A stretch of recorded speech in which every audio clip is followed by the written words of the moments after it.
Hello, hello, ladies and gentlemen. This is your girl Mitzi, and this is Mitzi. Let's think about it. Today, we have a special guest. We have Teresa here. We are going to be talking about learning to really balance our lives and learning how to have the best life for ourselves. Teresa, why don't you go ahead and fully introduce yourself?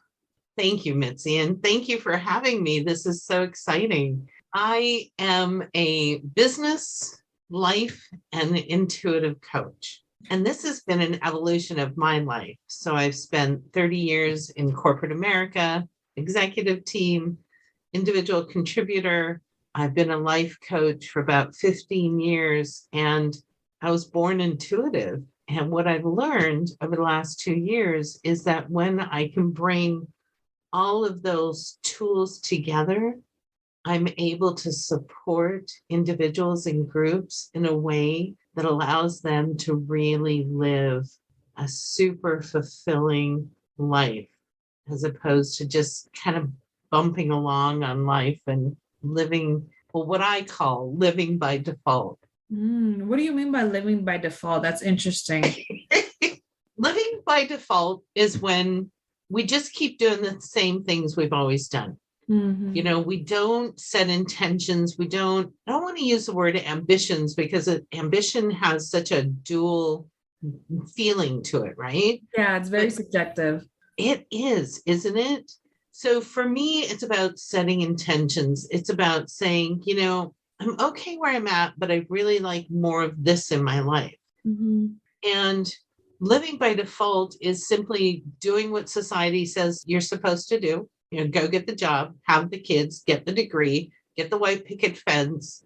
And I think you and I both know that for 99% of us, that's not the right solution. No. And I think we're learning to give ourselves permission to live from our heart, from our dreams, to give ourselves what we deserve. I like the way that you said that. And it's true. We do all need to learn how to give ourselves what we deserve. And I think that's the hardest thing is understanding what you deserve, because a lot of people, I think this is the right word, disqualify. I think that's the right word, disqualify themselves from just having the basic love, happiness, joy, peace, acceptance, feeling belong, just giving themselves those basic desires that we all are born into just naturally having. And I think that's sad how people just automatically disqualify themselves saying, I don't deserve this. This should never happen to me, or this will never happen to me. And it's kind of crazy to think about. And I see that like you really try to promote to people about finding that, and what ways do you do that precise, if you don't mind?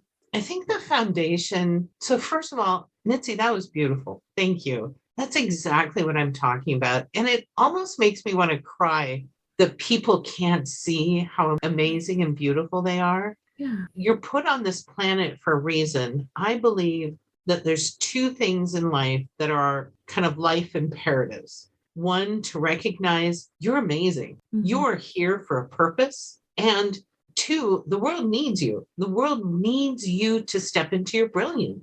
Because when you do that, you are happy and fulfilled and joyful, and you have love and abundance. But when you embody that, you then radiate that energy out into the world and implicitly give everybody else permission to step into their beauty and brilliance. So the foundation belief that I do everything by is life doesn't happen to you, it reflects you.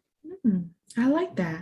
Elaborate if you don't mind. Yeah, I don't mind. It's everything within us determines what happens in our life. If we believe we're worthy, if we believe that we're beautiful and amazing and we have gifts, then the universe will respond by providing opportunities for us to step into that way of being.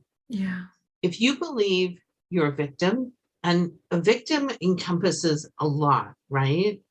It's whether it's in a bad relationship or by taking advice from somebody who doesn't have your best interests at heart, or by doing something that you know isn't aligned with your value, that's being a victim. And if you feel disempowered, that's what's going to show up in your life. So when we talk about creating this life of brilliance and beauty, this fulfilled life, it has to come from within.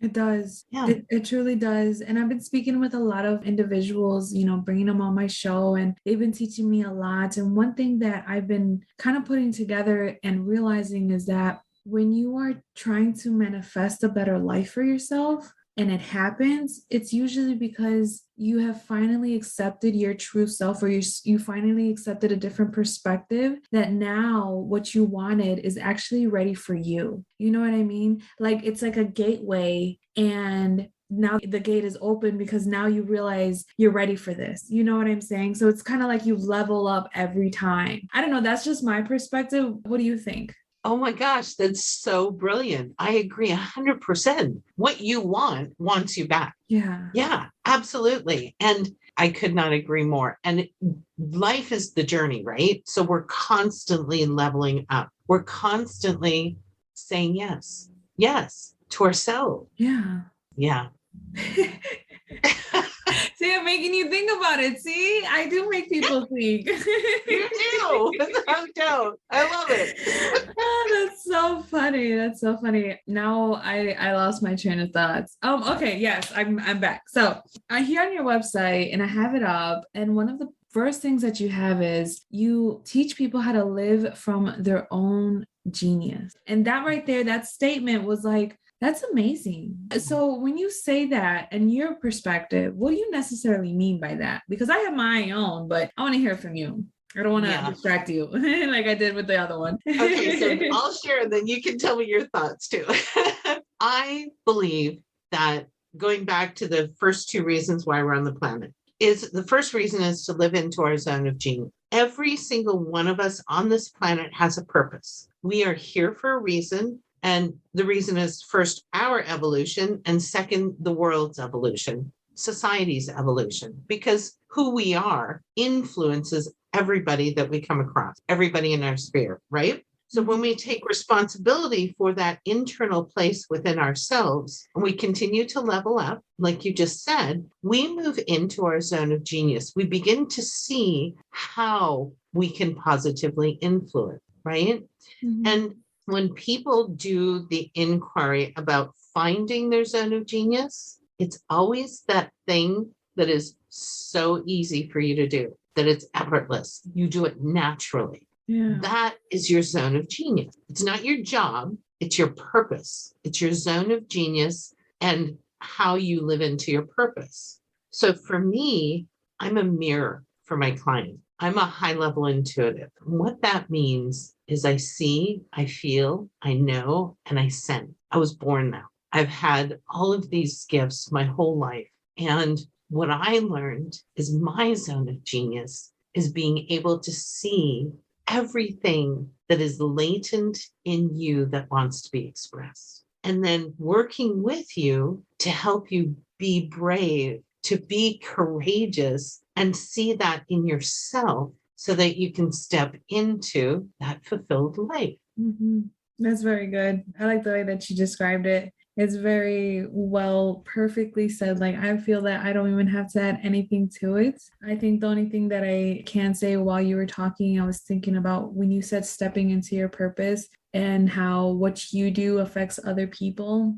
And how we really don't live these lives alone. I mean, I've preached that so many times on multiple podcasts of mine, and I strongly, strongly believe in that, because you create a safe zone for yourself. And once you create that safe zone for you to be expressively free in every single way, then you allow other people to basically experience your safe zone, for them to want to experience their own safe zone. And then before you know it, you have a little community that's just safe. You can express yourself freely without worrying about being offensive or being ridiculed or judged or any type of way. And once you really create that community, I think it's very important. It starts off slow. I hear a lot of people say, once I manifested new friends and new environments, it kind of just happened to me. And I think that's a kind of way of it really happening.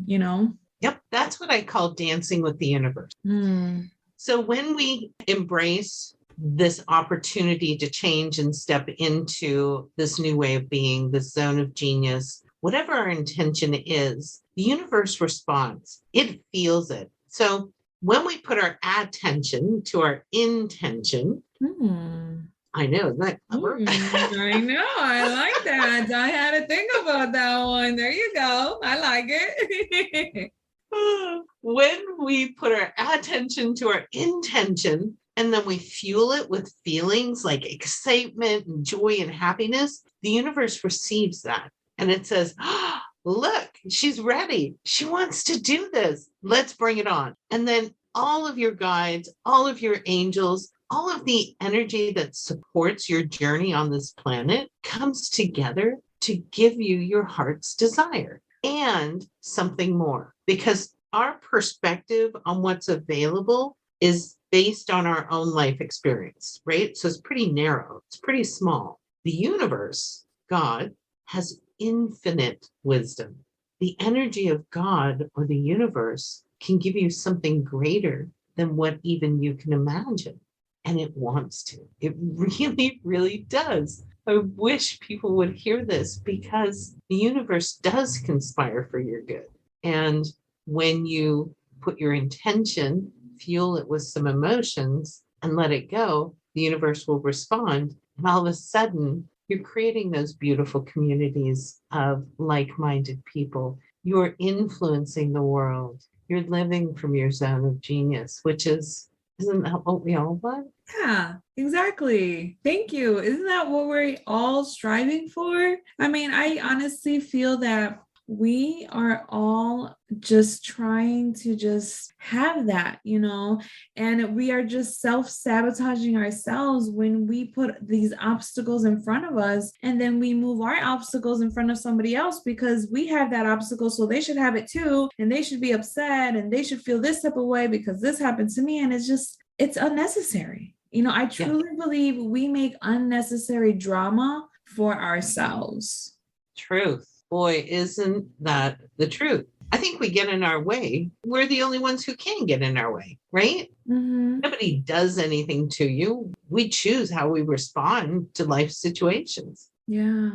And when we spread that kind of drama, then we're having the opposite influence that we talked about before. Yeah. Then we're really disempowering more than just ourselves, and we're negatively influencing the people in our lives. Yeah. Yeah, that is so true. We really are. And I think that is the reason why I keep on always saying to people, if you want to change the world, change yourself. Change yourself, change the way you're thinking. If you're not sure, well, do what I'm doing and start researching, figuring it out. That's the best way to try to figure out what you're doing, because a lot of things as well as that I've learned is that a lot of things are generational. So you'll have that generational hate, you'll have that generational, pains and generational perspectives. In reality, this is a new generation. You are part of a new generation. And I truly believe this new movements of mental health and this movements of trying to figure out this self-awareness growth is really causing the past generations and the new generations to really think about it. Yeah, I agree. I think that the youth today, the people in their teens, 20s, 30s, are teaching the older generations, and I include myself, how to live with integrity, with compassion, with kindness, and interrupting all these generational wounds that we have literally been carrying for hundreds and hundreds of years. And the good news is that the older generation are listening. Yeah. And I also believe this. The reason it's coming through all of the younger generation is because they're more willing to be in relationship with their emotions and to look inside and know what is right for them. They're far braver in this incredibly beautiful way. And I actually wrote about this in my book, which is coming out next year, but I'm really hoping that as we continue to see these new generations evolve, that we'll get better and better at being self-affirming and self-realized and putting self first without that moniker of being selfish. being Yeah. attached to it, you know? Yes. Oh, that word selfish is like a bittersweet of a flavor in your mouth because depending on how you're looking at it and who you're looking at it from, it really changes everything. Because my selfish season is somebody else's jealous season or shaming season or judging season for me because they don't know why I'm being selfish or they don't understand how I'm able to do something when they are going through something else. But people need to realize that every single person has a selfish stage as well as a selfless stage where they have been selfless for years, months, whatever it is, the time frame for each individual. Each person goes through a selfless phase and then they get rewarded with being able to be selfish. And I truly believe the problem comes is when you are too selfless and too selfish. When you don't have that equal medium in the middle to keep you balanced, then that's when it becomes a problem. What do you think? 100% agree, Mitzi. I think that when we become too selfless, especially for women, we become doormat and we abdicate our own personal needs and happiness for somebody else. To me, being selfish is about putting self first, which is our job. That's what we're supposed to do. We're supposed to put ourselves first and then everybody else second because we come from a full, rich, emotionally healthy place. Yeah. And, when people are jealous and they say things that bring you down, I really want to remind everybody that what they're saying is never about you. It is never about you. It is always about the person making the statement. And yeah, so don't let anybody dull your shine. Yeah, exactly. That's one thing that is very important that I think just everyone deals with. They never know when is the best time to be selfish or for how long, But I think once you're in tune with yourself, you kind of know when. You know what I mean? Like, when to just step up and take action and do something because it's the right thing to do. And I think that's the thing that a lot of people need to reflect on is what are your rights and wrongs? Because not a lot of people know their rights and wrongs. And then that comes down to their morals. Like, what are your morals? And not a lot of people have morals. Or they're willing to be flexible with them, which, and I equate that with values. So I have immutable values, like you're kind, I'm compassionate, I love with a big, huge open heart. And I don't hold back that love because I think that's the greatest gift I can give. Yeah. I'm honest and so these become boundaries, right? They become boundaries in your life. If you're unkind or mean, that's not okay. And that's not something I want in my life. Those are not the morals that I want in my life and in my energy. Yeah, that's very true. That's very true. People need to start asking themselves the hard questions. And I'm assuming that that's what you kind of do, right? You kind of help people ask themselves the hard questions, but in a safe zone.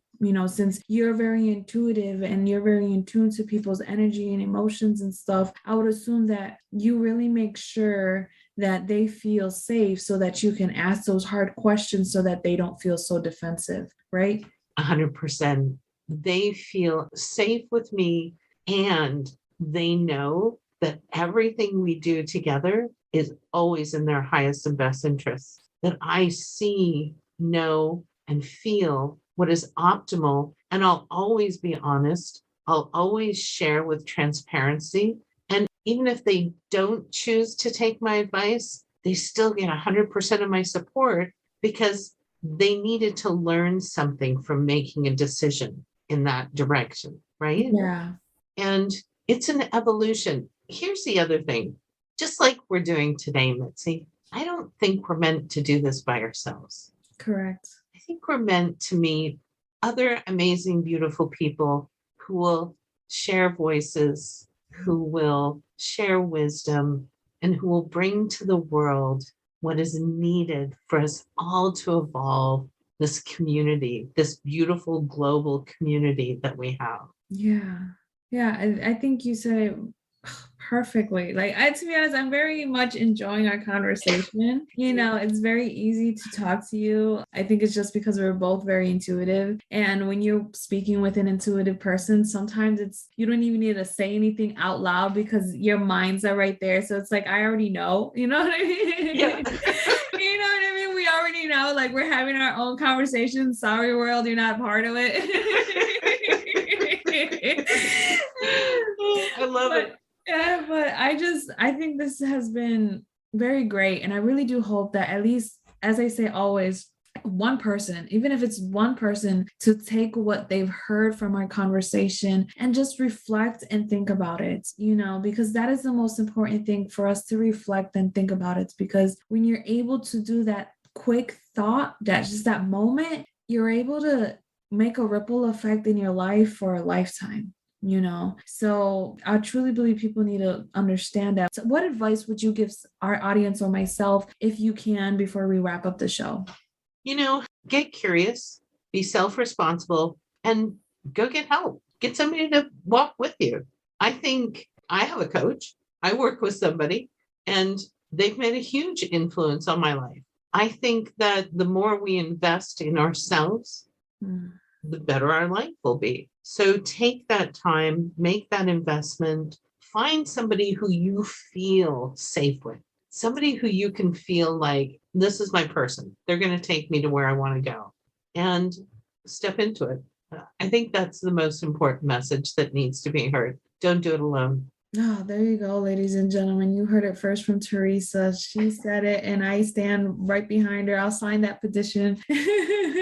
Right beside me. Exactly. Sign me up, because we do not live our life alone. We don't. There's no way you can honestly believe that, if that's what you actually believe, because we all affect each other some way, somehow, in the smallest of sense. Everything is all connected. And if you want to know more, if you want some help or some guidance to know how to really get yourself in that direction of your self purpose and to really living life fulfilled, go check out Teresa. I have her on mitzythinking.com. You'll find her beautiful photo there, and you'll find her website right under. All you got to do is just click it, and it'll get you straight to her, so that you can set up a time to talk about it, and think about it, and really change it, change yourself and change the way you're thinking. Because like I said earlier, and on any other show, first way to change the world is to change ourselves. So with that being said, always keep thinking. Bye, y'all.